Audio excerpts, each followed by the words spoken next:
Great to see everybody. Thank you very much for joining us. And as you can see up on the screen there, a huge thank you to our corporate partners and our partners. So BASF, BMS, CAPS, Copart, Emacs, Integral, Enterprise Rent-A-Car, Mercer, Nationwide Vehicle Recovery Assistance, S&G Response, and Sherwin-Williams, as well as our partners, Aztec, the Green Parts Specialist, Indasa, Presco UK, and the Innovation Group. As always, our disclaimer, so it's on the screen, but we'll read it out as well. So the views and opinions expressed during the following webinar are those of the individual contributors and do not necessarily reflect the official policy or position of the contributor's employer, organisation, committee, or other group or individual. Please respect any or contributions, and we encourage you to join the conversation via the interactive functions available. And here we are then. So webinar season 3, episode 5. So a new start, and that is termed in sense of we're at the end or very nearly at the end of Q1 2021. Lots has happened, lots has changed, and we've now got a bit of a roadmap in terms of navigating, we all hope, our way out of COVID-19 and the current pandemic. So joining us today, we've got Wasim Malik, Executive Managing Director of Claims AXA Insurance, and we've got Graham Roberts, Commercial Director at ABL OneTouch. So, gentlemen, thank you very much for joining us today. And in the usual fashion, we'll just do a very quick kind of whistle-stopped intro with yourselves, if we may. So, Graham, I'll come to you first, if I can. Yeah, good afternoon, everyone. Just a quick intro myself. Graham Roberts, Commercial Director for ABL OneTouch. I've been with the business now for just over 3 years, actually. So before that, I joined from eShore Insurance, where I was head of motor customer claims at eShore. So experiencing both sides of the fence, it's been great. And I mentioned a little bit earlier that I thought I knew everything about the supply chain until I actually joined the supply chain. So now I'm learning a hell of a lot as I go. So it's been a very interesting period for me joining this side of it. And I'm really excited to be talking today about some of the things that we've been doing, and also getting a view from Wasim about the areas that he's focusing on, and certainly AXA are focusing on. Great stuff. Thanks very much for joining us, Graham. And obviously, it's for those listening in, it's been a very exciting time for you. Just tail end of last year with an MBO and some private equity backing, which I know we will come on to. So exciting times there. Looking forward to hearing more about that. And Wasim, I've as we've discussed earlier, I almost became a stalker of yours. The amount of times I approached you about coming on the webinar, but we got there in the end. So welcome on board. Thank you, and good afternoon, everyone. I'm delighted to be on the panel today and really pleased I could finally make it. So I run claims for AXA Insurance across all product lines. I've actually been at AXA for about 15 years, but I only moved to claims about 2.5 years ago. So I'm a relative newbie to the claims world, having deserted my previous finance career, but I must say I'm loving every moment of it. I'm looking forward to the conversation today. I think it's a fascinating time to be in the claims space. And I think our way of working with suppliers particularly is evolving. So I look forward to discussing that with Graham later. Great stuff. Thank you very much, guys. And so let's just jump across and have our usual explore of the data available to us. So CAPS Claims Analysis Report, which came through this morning. So this is up to the tail end of last week. And as you can see, the changes are so unique claims, exchanges, and we're bubbling along at 76% there. So again, it's kind of settled a little bit as what was previous, up and down week on week. Supply chain transmissions, slight increase there of 3%. We'll have a news story out on that later today with a bit more information. Apple Mobility Trends Report, as you can see, everything is on the upward trajectory there. So driving from their baseline is still down -20%, but that's obviously improving day by day. This is the Google COVID-19 Community Mobility Report. This is for Greater London, and again, up to the tail end of last week. As you can see, the week-on-week changes, so 65% retail and recreation, public transport the same. The only thing that's really changed is workplaces, so an increase in workplace mobility. And again, Greater Manchester, a few changes of percentages there. Again, probably the biggest change there. Well, I say one of the biggest changes is in the workplaces as well. So we're really noticing a trend there on the increase there. TomTom live traffic mobility. This was pulled this morning, and what I think you can see is interesting. Again, probably linked with the return to schools. Monday and Tuesday, you can start to see there's those peak hours there again pushing upwards, and the same thing if we go Birmingham, Wolverhampton. Same thing. We can start to see those peak trends seemingly start to reappear. Okay, and as always, we like to get started with a couple of polls. So again, please feel free to cast your vote. It's all anonymous, so nobody can be identified by anything that you declare. So what level of claims, repair volumes are you currently operating at? 100% plus, 80 to 100%, 60 to 80, 40 to 60, 20 to 40. So have a vote there. Again, we can't see who's voting for what answer, but again, it just gives us a little bit of a sense check, temperature check across the industry. We've run the same question throughout this year, in fact, so we're starting to build an interesting library of information. And we'll give another few seconds for any results, any votes not been cast yet. Okay, so let's share the results there. So 50% are between 60 and 80%, again reflected by the claims data, the CAPS claims data. And what have we got? We've got 10% at 80% or more, and we've got another 40% below 60% of volumes. Okay, and let's then just take a little look at what that means in terms of how that's reflected in the last few weeks. Have you experienced changing claims volumes during the past few weeks? Significant increase, slight increase, remain static, slight decrease, significant decrease. Again, we'll just let the votes come in there.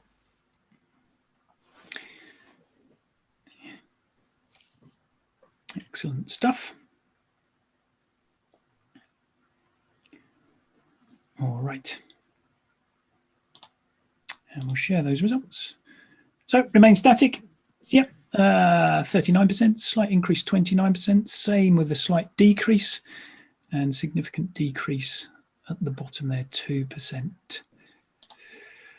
Okay, so as we expected, a real split in the industry, really. Seemingly it continues. And again, I sort of said to the guys before that, you know, I'm talking to repairers who are at one end of the scale and others who are at the opposite end of the spectrum. So, I mean, Graham, from your perspective, I mean, you've got a great sort of story to tell in terms of ABL One Touch and what's happening there. But Q1 2021, how's it been for you? And, you know, what has been different during this period?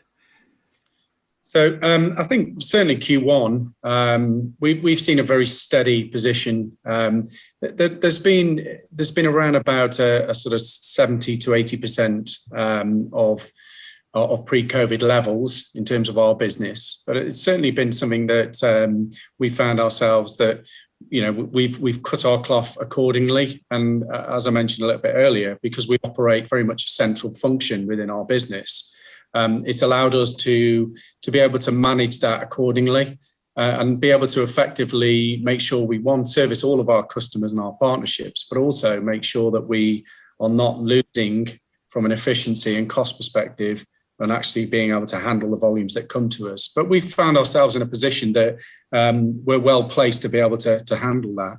I've certainly seen, again, over the last few days, an increase of volume coming through, maybe, and I'm sure it is linked to schools returning.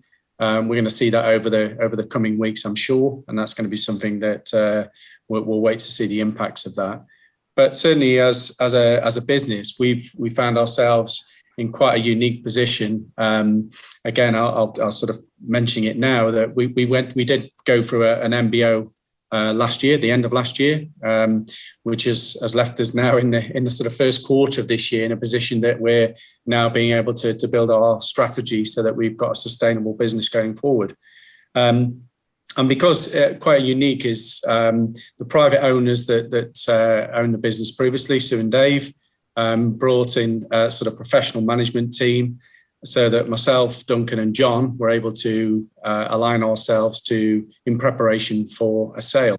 And I think one of the key things is looking at it from our side. We've been both the sort of buyers and sellers of that business. So we're the kind of unique part that stays with the business going through. And choosing the right private equity partners for us was absolutely crucial.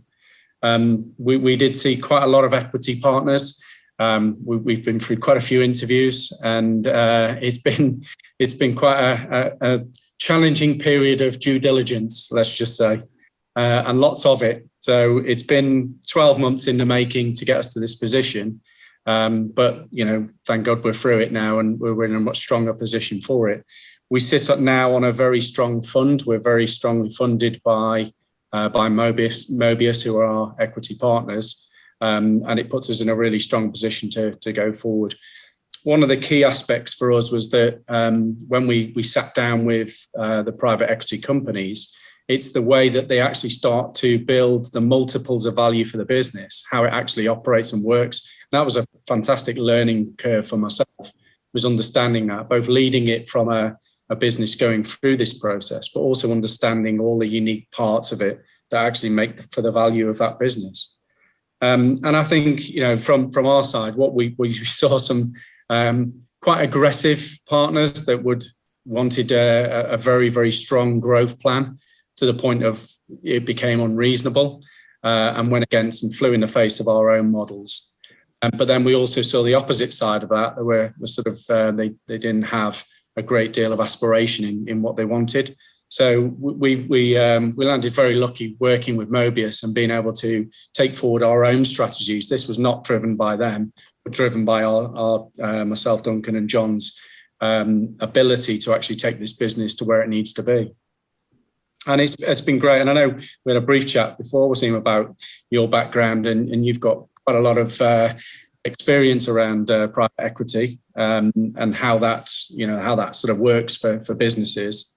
But it's certainly for us, we found that to be a very, very interesting position now. Great stuff. Thanks, Graham. And we definitely want to touch more upon that MBO as we go. And I can see Wasim nodding his head, because he has a background in mergers and acquisitions, so he knows what it's all about. So we will touch upon that for sure. But again, Wasim, Q1 2021 from sort of your side of the world, how's it been for you? Yeah, so I echo a lot of what Graham said. Actually, it's probably been the hardest part of lockdown, I think, across our teams. So I think people have lockdown fatigue, and I think homeschooling really did kick in. So I'm sure I wasn't the only household celebrating this Monday. I think what Graham's observed on volumes is very much our experience as well. And I think from our perspective, I think it's been really important to keep going. We have to be there for our customers, and we've managed to do that. We've probably changed our focus a little bit. I think there's been greater customer demand towards digital channels. So we've certainly invested in that. We focused on data, we focused on technology. And actually, we've used the time to sort of launch a few things that will really help our customers through their journey. So we've got a few examples. We've now got e-ethanol platforms available for motor and household. And we're seeing about 20 to 25% take up of customers choosing to log their claim through that. And that's really good. It's a much quicker experience. They can do it whenever they want. They don't have to wait in a queue. We're using data and we're using technology to triage claims better as well. So one of the things we'd identified, and Graham will have plenty of experience of this, is we were sending cars to repairers only to find they were total losses. And actually, we've now got some technology in place which allows us to do that effective triage at the point of notification, which means we're getting 80% more accurate outcomes than we previously were. So it means a quicker customer journey and a better routing of the claim. So things like that only help the customer process and journey. And I think that's become even more important through this crisis. And I think that's probably one of the good things that I think will emerge out of this all. I think, we've all looked at how can we focus more on the customer and what more we can do. And the world goes on. And I think Graham's got a lovely story of how virtually in lockdown, they've created an MBO. And that would have been, very difficult to do, but it shows we all have to crack on. We've got customers to serve and we need to give it our best shot. Absolutely. Unfortunately, what that has done is that there's no surer thing to stress test a business but go through a pandemic. And unfortunately for us, we've been through the pandemic, but as a business, we're able to put our models into play and work efficiently on building what we want it to look like after the MBO. And that's great. It's fantastic to hear around your digital developments, things you've looked at, because I guess you're absolutely right. Being sent something that becomes a total loss is quite frustrating at times. We don't want those clogging up the yards and our shops. But I suppose that the sort of next phase of that is also ensuring that the flow of work fits the capacity of each shop as it falls through. Because if we just keep sending, if things get busy and we keep sending lots and lots of work in, all that's going to do is drive inefficiencies back to pre-COVID levels, which we don't want to see again. And that's absolutely key. And that's one of the digital developments we've been working on, is how we produce the effective output of our shops to actually link directly into the diary booking process, which can ultimately be booked by the customer at the point of FNOL. And Graham, can you tell us a little bit more? So we've discussed people, finances, technology, supply chains, the environment over previous weeks. We've focused on so many different things. What key aspects are kind of at the fore of your considerations and operations right now? You've mentioned kind of your digital side of things. Before we came on air, you were talking about the centralization of your sort of admin function, if you like. And I know you're also working on towards sort of a carbon neutrality as well. So you've got loads going on. So what is kind of priority, if you like, if there is one such thing? Yeah, firstly, I mean, all the digital stuff going on is almost a given to us. We're working on that and fitting very much to the requirements of both the customer and our partners. But one of the key aspects that we're focusing on right now is our people, our staff, because if we don't have a good understanding of how everybody is feeling right now coming out of this, we're not going to prepare ourselves and be prepared to actually take the business forward. We've just launched an agreement with a company called Teacup, and we're looking at being able to carry out an employee health check right across the business to understand where everybody's at, so we can start to rebase that and understand where we need to focus on. Are there areas of health that we need to focus on, and what else we need to do to actually make sure that everybody's ready to take on what happens next as a business. That's extremely important for every business, really, is to understand. And I think it's great sort of saying, we think we should do this with our staff and with our processes, but actually let's try and understand that from everybody's point of view. The health check that's being launched by Teacup will give us a good understanding of that, of where everybody sits right now. And then we can start to build on all the other aspects that get the business to where it needs to be. That's great. And we've got your colleague, head of HR, Stephanie, joining us in a couple of weeks, actually, haven't we, on a session talking about those very things. So that would be very interesting to look forward to. And Wasim, within the AXA business, again, similar things. Is there a kind of list of priorities right now? And I imagine, it probably echoes Graham's thoughts. People is the core theme right now. Yeah, people has had to be, just because this is a once in a lifetime, hopefully, experience that we've all had to go through, and actually everyone's had to adapt to it. So actually we've really ramped up our efforts on mental health, well-being, and sort of making sure we all check in with our staff to make sure everyone's coping okay. At the same time, we know we can't sit still, so we've really focused on what skills do our people need going forward. And we've really sort of embraced apprenticeships, actually. So we've launched a data academy, and we've currently got about 50 odd people going through that. They'll do an 18 months data apprenticeship, which will allow them to learn new data analytics skills. Because I think going forward, we believe that the use of data is only going to become more and more critical to everything that we do. And we're then supplementing that by bringing in people with experience from outside of insurance. So people who are digital experts, people who are data engineers, people who can do things differently, because we know as an industry, we all need to evolve to offer the right customer experience and journey going forward. So I would say probably people and customer and everything we can do in that regard have been our priorities. And that's really interesting, that sort of, idea of bringing people in from outside what we know as our own environment. And again, it kind of, links with yourself, Graham, in how you open things. You've been on the insurer side of the world, and you've worked in there, and now you're in the supply chain and seeing, the world from a very different perspective. So sustainability is again a hot topic, and it comes in many different guises. Most people automatically assume it's kind of environmental. That's a massive part of it, obviously, and we're all very much, hopefully, aware of where that's heading at the moment and what we need to do. But we sort of feel like we turned a bit of a corner, perhaps, in terms of the pandemic, and by that I mean we now have a roadmap, 21st of June seemingly being, the timeline. But what can we all do to ensure that we kind of future-proof ourselves, I suppose? And Wasim, I'll come to you first, if I may, on that. Again, how is AXA managing that? You've already touched upon many of the things, I'm sure, but, kind of, I suppose, what are you directly looking at? How we future-proof ourselves, yourselves as a business, ourselves as an industry?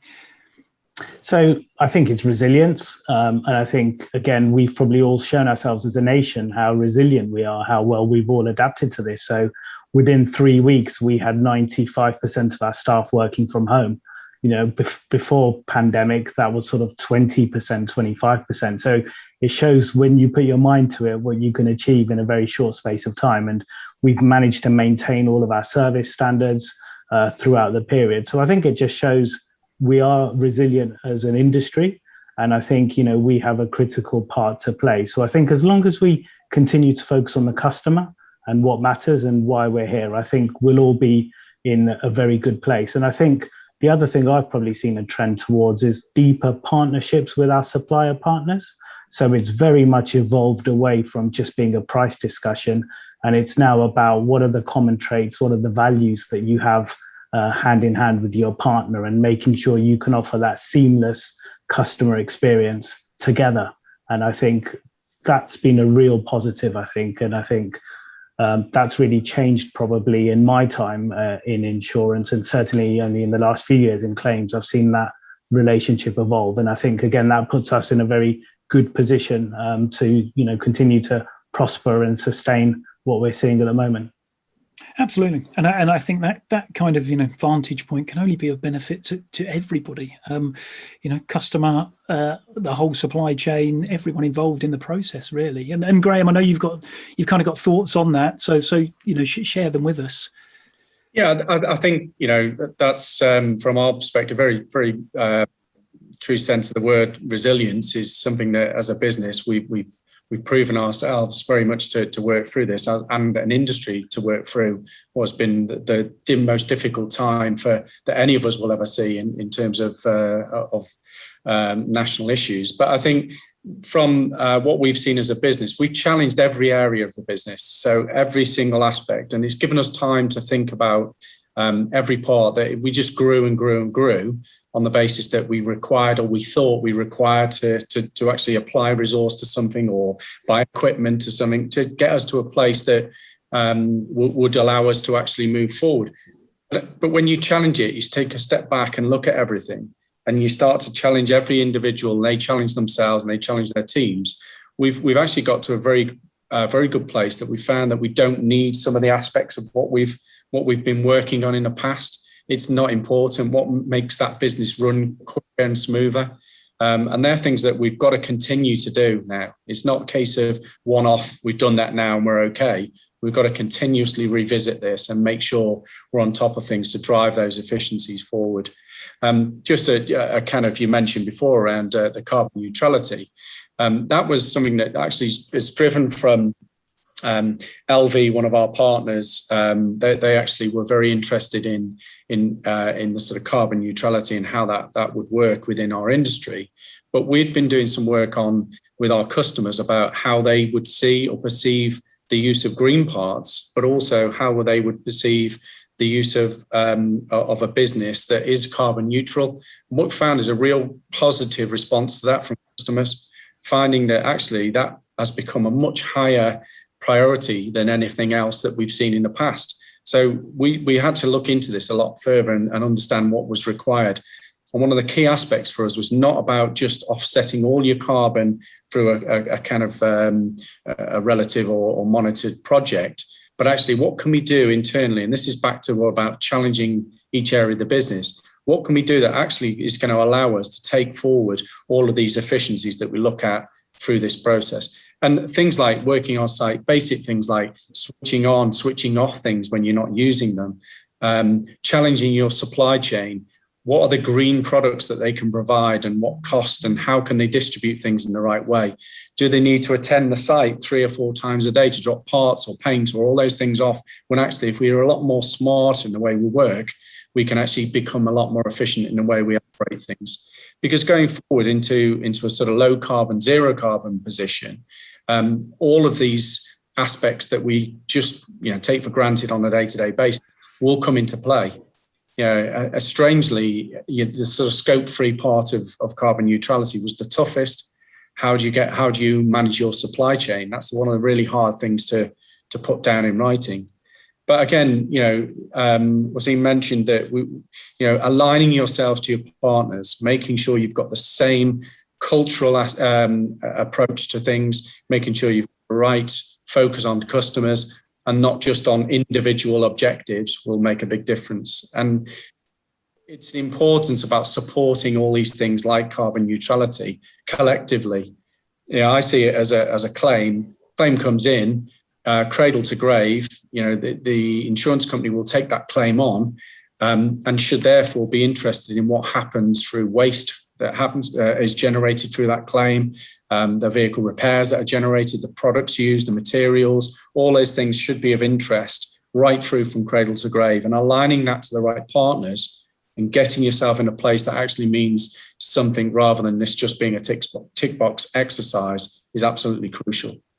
Yeah, absolutely. And Wasim, I can see you nodding your head in agreement there. So where are your kind of, where do your thoughts lie at the moment with those sort of things that Graham suggested over the carbon neutrality type piece? I think it's almost inevitable that we have to prepare for this. There's a societal shift towards these topics.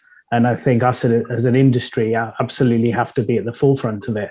And I think, if you think about cars and the direction cars are going and the repair of them and parts, these are all areas that are absolutely in the right space for us to focus upon. And I agree with Graham. I think this is becoming a more and more important topic. We've talked about green parts now for many years, and we maybe haven't as yet seen the traction, but I think that's coming. As long as we can find them to be as safe as other parts, then there's no reason why they can't become much more standardly used.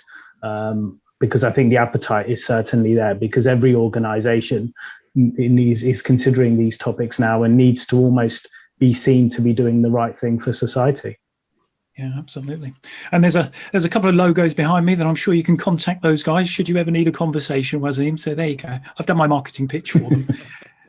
Let's just launch another quick poll here. So adding value. So just a thought as we move the conversation on. So what do you believe would add the greatest value to the motor claims supply chain? We've probably touched upon many of the subject matters there. Multiple choice, improved communication, a better marketed industry, i.e. how's it perceived from outside as well as inside? More efficient processes. Can we continue improvements there? Graham's already touched upon many from a repairer side of things. Greater deployment of IT, again, both organizations working on those things. Enhanced partner alignment, that seems to be a key theme today, or just the general theme of trust. Is there more we can do there to enhance things between all parties? So again, we'll just let the votes come in. Thank you very much for joining in. Again, any questions anyone's got, please fire them in the Q&A. I'm trying to keep a check on any chat that's happening, but any specific questions? Okay, let's have a quick look. So there we are. I think we've struck upon a bit of a key theme today, haven't we? Enhanced partner alignment, which seems to be what we're talking about there. 46% of the votes. Where are we? In second place, more efficient processes. So again, Graham, you've touched upon it from your side. Greater deployment of IT, improved communication, 23%. And trust, obviously, a big thing, that kind of a continuing theme throughout the sector there, really. Interesting stuff. Any surprises there at all in those results, Wasim, at all? No, as I expected. And I think I haven't touched on processes, but actually I think processes is probably the most fundamental of all, because you can change your IT, you can make it look brand spanking new, but until you get to your underlying processes, you're just putting lipstick on a pig. So for me, if you look at most insurers and you look at most claims areas, actually the processes have probably not been touched in decades.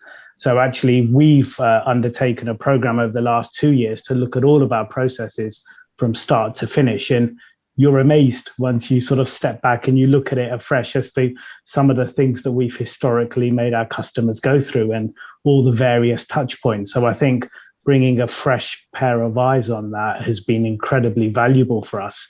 And we've managed to streamline a lot of what we do and how we do it. And actually, there's a lot of stuff that, when you ask the question, why do we do it like this? Oh, we've always done it like this. Yeah, but why? And you don't get an answer. Actually, that's the right time to do something different. So for me, it all starts and ends with processes. Once you've got your processes fit for purpose, then you can apply technology, you can apply, digital fronts to it, etc. So I absolutely agree with what's come back from the survey there. And then partner alignment, we've already spoken about. I think that's only going to become more and more important, because we all want long-term sustainable relationships. I think gone are the days where you're going to chop and change every couple of years to squeeze a few more pennies out of the deal. I think this is about building long-term relationships with like-minded partners. Really positive language there, Wasim. And you're certainly not the only one guilty of, arguably not stepping back and reassessing at times. And Graham, it ties in nicely with what you've said in terms of, revisiting the business and getting rid of, any waste, if you like. And is that now part of the agenda moving forward? Is that kind of, how often is that done from your basis, do you think? Yeah, I think, as I mentioned before, can't be a one-off, because we're always going to create, or we're always going to find ourselves coming against new or problems that the industry faces. There's always something coming out there or coming to us that we have to face. We've always got to review what we do and how we do it. And it's great now because our teams are looking at this themselves. We'd have to force this upon anybody. It's become a natural thing. And we have our sort of sessions that even now remotely, they're having these remote sessions about, how do we do things differently? How's the week gone? What can we do to make sure next week is a better week for us? And having that consistently looking at new ways of doing things makes a difference. And just on the sort of digital side, I agree that the partner approach to things and working on a more strategic level relationship is definitely the way to go. And that will create the sustainability that we're looking for. And I think, making sure that we align ourselves, it's not just about distributing or sending a claim instruction out to a repairer. It's about aligning that to what the customer actually wants at the front end. If you have example of service levels that come at us from insurance companies at times, could be let's get a customer's car in within 24 hours or 5 days, depending on where that sits. And if that's a service level that's pushed to us, that doesn't always fit what the customer wants. And when you start to give customer choice, and we know through our own development of our booking system that when you give customers choice, that timeline on mobile vehicles that are used, it extends to 2 weeks. So that's because customers are starting to think about when it fits in within their own lifestyles and not just forcing them into, we need to get this car booked in because it fits our service level. And it's just listening to what customers want and how they want it makes a big difference. And actually that drives efficiencies anyway. So it's not a case of we're up against a brick wall with it. We're trying to find ways of actually moving forwards. I absolutely agree with that from an insurer perspective, Graham. I think it's about right first time rather than rushing to get it done. If we get it right first time, you'll get much higher customer satisfaction. And that's actually the most important metric of all. And that's it. I think the key theme through all of this is, we all want the same end result, ultimately, a happy, satisfied customer. So we're all working on that same goal. And Wasim, do you, from where you sit, and again, kind of perhaps going off a little bit of a tangent, but in terms of the customer, is there anything at the moment that AXA's kind of seeing that, we've talked about changes in behaviours and things, is there anything that you're kind of noticing that's, a really prevailing during COVID, post-COVID kind of thing that you anticipate maybe a long-term theme? Well, we're definitely seeing a push from customers to want to interact more digitally with us. And I think it's probably come to the point of they do everything else through digital channels, be that online banking, be that Amazon, be that grocery shopping. And I think insurance historically has probably lagged other industries. And I think it's about time that we caught up. And I think customers are now demanding that. So I think that's definitely here to stay. And I think that's a positive for the industry to move in that direction. Many other sectors have cracked it, so let it be our turn now. We're coming from a long way back, but everything happens at a rate of knots now. So actually, I think we can evolve and move very quickly and close that gap and give customers that choice and freedom rather than having to sit in a telephone queue between the hours of 9 and 5 when they're probably doing their own day job. Yeah, very interesting. Go on, Graham. I think a really interesting point around that, because it's got to be done in a collaborative way. It's great, and there's nothing more frustrating than having a digital front end. Everything's digital, and then all of a sudden you get passed to an industry that predominantly isn't digital, and that becomes quite challenging. Yeah. Case of, well, okay, you need to phone this number, or that's got to work collaboratively. And I think creating that single platform that everybody operates on, creating transparency, visibility right through the process is absolutely key. That's going to create one of the biggest, to me, I see that as one of the biggest challenges, but actually one of the biggest benefits. Aligning that back end to the front end of the process is absolutely key. If you don't, you're going to come unstuck. Yeah, spot on. So one of our key requirements now for any partner we look to work with is that IT integration point. And can we give that seamless end-to-end journey? Do our platforms talk to one another so that the customer feels they're having the same experience throughout? But yeah, you're absolutely right. I think that's going to become an essential necessity going forward. I don't think it's a choice anymore. That's great stuff. And it's great to hear, really, really positive conversation from both of you. It's great to hear how, both entities are tying up and working for the same end goal. It's really good to hear. So fast forward, Q3 2021, and we all hope we're in a better place generally, and we're back to normality. What's changed in those 6 months from now? And what does normality look like? This is the crystal ball moment that nobody's got the answer to, but hey, we're going to give it a go. Wazim, I'll come to you first. So I'd like to say we'd be a lot closer to normality, as we all know and love. And I think we should be there or thereabouts. I think we'll probably see some differences in behavior. So I think working from home is probably here to stay in some way, shape or form. I don't think anyone's going to be rushing back to offices 5 days a week. And I think we'll hopefully begin to see the fruits from some of this transformation activity that many in the industry have embarked upon. So hopefully we'll see some more digital end-to-end journeys. We'll see some more automation. We'll see some better outcomes for our customers. And let's hope for some better customer satisfaction at the end of it all. I still recall, you see surveys and insurance is just above estate agents in terms of how they're perceived. I'd love for that to change and for us to all play a part in that. That's great stuff. Well, let's hope there's no estate agents tuned into this. And Graham? Well, personally, I'm hoping that I'm going to be a few pounds lighter at the end of this period. But certainly from a business perspective, I think what we've got to see is we're going to continue to grow our business in a controlled way. We're not going to frantically go out there to find opportunity, but we're going to organically grow with the of our partners. Obviously, if there's an alternative way of growth as that comes to us and there's an opportunity, we wouldn't ignore it. We'd certainly look at it. But it's definitely going to be something that we want to look at, is how do we grow? Yeah, I feel as though there is unfortunately going to be some businesses that will feel it's probably not right for them to continue to operate, and that's going to be within the industry that we operate in. Do insurance companies then look at a more strategic style relationships on a national basis or regional basis. That's yet to be seen.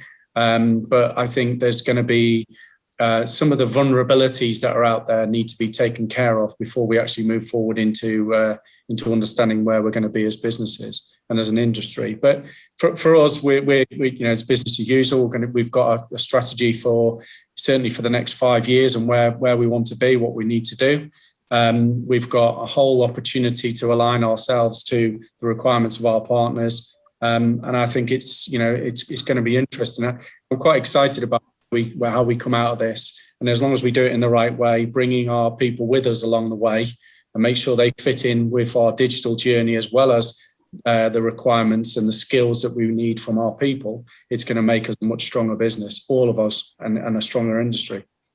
Yeah, absolutely. Exciting times ahead with everything that's going on. And, again, the reality is there's some businesses that are, really finding it tough right now. Well, I mean, most businesses are, but there will be casualties. I think we know that. And again, there will be those who come out, of this flying. So, we can only wish everyone well from where we sit. Now, we have got a bit of a question coming here. The importance and possibility of data standardization. I don't know if either of you want to pick that one up and run with it at all. Yeah, I'm happy to comment. So I see where the question's coming from, in that I've sat in many meetings and we have a set of data and your partner has a set of data which is totally different. So actually, you don't really get very far until you've got one set of common data. So actually, I think that works for everything when it comes to data. So I think, again, as part of that longer term partnership, I think it's really important to make sure you are talking about the same data. You've got the same customers, you want the same outcomes as we've already talked about. So actually, let's work together, let's pool our data together to make sure we get the optimal outcomes for both of us, but more importantly, the customer. Easier said than done. Most businesses, if you ask them what their biggest challenge will be, it will be how they organize data, how they get data, how they report data. So it does need energy, investment, and maybe some different skill sets to what exists today. But for me, it's absolutely critical. I think data is here to stay. And as we've seen in pricing, data is king. And I think claims isn't too far behind. I think, from my perspective, that's one of the key points. I was talking about the collaboration side of it is absolutely key. I think having a platform that we operate on and sharing data at the points that is required, that my kind of understanding is now looking at it from the supply chain side is having the ability to share important data such as demographics, such as the risk profile in certain areas and how that fits within your business. If you're in an area that's predominantly an affluent area that generates a high percentage of vehicles of certain prestige marks, what is that going to look like? How are you underwriting that risk? And knowing exactly where that sits within that claims journey is absolutely key. And therefore you can resource and buy the relevant equipment and everything that goes along with that. And I think sharing the other way as well, what are we seeing in our costs? What's our profit look like as businesses? That shouldn't be a dirty word. We should be able to share that amongst us, and therefore as insurers and supply chain and partners, we're in a place that we encourage each other to make the most out of this that we can. And I think putting the importance on those key factors and sharing that data in a platform that we're all able to access, not just sending data through conduits left, right, and centre. It's having the data there that we're all sharing, and therefore it's not manipulated data into different guises, but it's data that stays the same and stays robust right through the process. Interesting thoughts. And again, it all kind of, links back in one way, shape or form. You've used the word profit there. This whole sustainability piece that's that reoccurring term. So great to have you both on today's session. What a fantastic conversation. And I'm sure, we've sort of created ourselves more topics of conversation than we solved today, but it's really good to gain an insight and such, positive thinking from both of you. So thank you very much for that. We'll just keep you there for one moment because ARC360's got a big week coming up in a week or so, where we've got the Future in Focus, our digital event week. So just to let you know the session. So we've got the 7 Habits of Highly Effective Repairers, which kicks us off on the Monday. Then we're talking technology on the Monday afternoon. On the Wednesday, we've got an Insurer Evolution with Gillian Ferguson, Head of Motor Claims at Zurich. We've then got an audience with, where you can find out plenty more about our corporate partners and our partners, where they'll be hosting individual rooms. We've then got, as we mentioned earlier, Stephanie from ABL One Touch talking about cultures, people and productivity, along with Mark Godfrey, the co-part. And then we're talking about MBOs again. So where we have IRG as our case study. So a huge thank you to our corporate partners, BASF, BMS, CAPS, Copart, Emacs, Integral, Enterprise Rent-A-Car, Mercer, Nationwide Vehicle Recovery Assistance, S&G Response, Sherwin-Williams, as well as our partners, Aztec, the Green Parts Specialist, Indasa, Presco UK, and the Innovation Group. And of course, big thank you today to Wasim. Thank you very much for your time, my friend. I promise I won't hound you too much anymore. But I think it was 3 times, wasn't it? I think we tried. So third time lucky. Thank you so much for joining us and sparing the time today. And likewise, Graham, great to hear from you there at ABL One Touch. Fantastic to hear how well the business is doing, touch wood and everything else, but long may it continue. Guys, if you're tuning out, drop us a message in the chat. Please let us know what you thought of the session. These guys have been fantastic. Have a good week, everybody, and we'll catch up with you all soon. Take care, all. See you soon.